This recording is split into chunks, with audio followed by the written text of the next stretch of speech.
Chama cha Mapinduzi CCM kilipata ushindi kwa kishindo baada ya kupiga kura kwa kufanikiwa nafasi ya kuongoza nchi kwa wagombea kupitia chama cha CCM Dr. Hussein Ali Mwinyi pamoja na Dr. Samia Suluhu Hassan.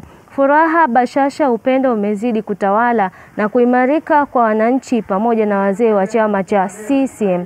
Waziri Mbwana ambaye ni makamu mwenyekiti wa baraza la wazee akizungumza na waandishi wa habari huko Kisiwandui Zanzibar, amesema ushindi waliopata ni kutokana na mambo makubwa ya kimaendeleo, kuitumikia wananchi kwa miundombinu sambamba na huduma za kijamii na kukuza demokrasia katika taifa. Tunamshukuru Mwenyezi Mungu kwa kutuwezesha kuendelea na uchaguzi kwa salama na amani kubwa mpaka kwenye matokeo ya kura zilizopigwa na wananchi. Matokeo ya kura tulipata ushindi wa kishindo kwa Chama cha Mapinduzi, chama tawala. Ushindi waliopata ni dhahiri wananchi wa Tanzania wanakubali kwa dhati kutokana na mambo makubwa waliyafanya ya maendeleo kwa ajili ya wananchi wote. Wao wamejitolea kuwatumikia wananchi kwa umoja, kwa moyo wao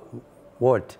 Katika kipindi kifupi kufika, wamejenga barabara kila sehemu, wamejenga skuli za ghorofa, wamejenga hospitali za kisasa kila mkoa na kila wilaya, wavuvi kwa kuwapa boti za uvuvi, wameendeleza wakulima wa mwani, wamezidisha umoja wa wananchi wote kuwa umoja zaidi.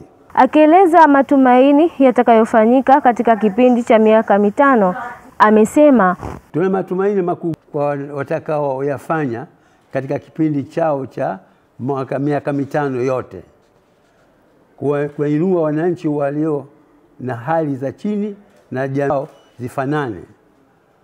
Heko Dr. Samia na Dr. Mwinyi watafanya wajibu wao, tupo bega kwa bega na sisi pamoja wazee. Aidha, Tume Huru ya Uchaguzi imepongezwa kwa kuandaa uchaguzi na kuweka taratibu kwa wananchi wakati wa kupiga kura na viongozi wengine. Kwa upande wake, mwenyekiti wa baraza la wazee amesema kuwa talani na tutawalani zaidi ziada wale ambao walotaka kutubadilishia lugha yetu hapa katika nchi yetu, kutaka kutubadilishia maslahi yetu ya katika nchi yetu, walotaka kutubadilishia amani na utulivu wa nchi yetu, kutaka tuwe tusijuane, tusitambuane, liwe vurugu.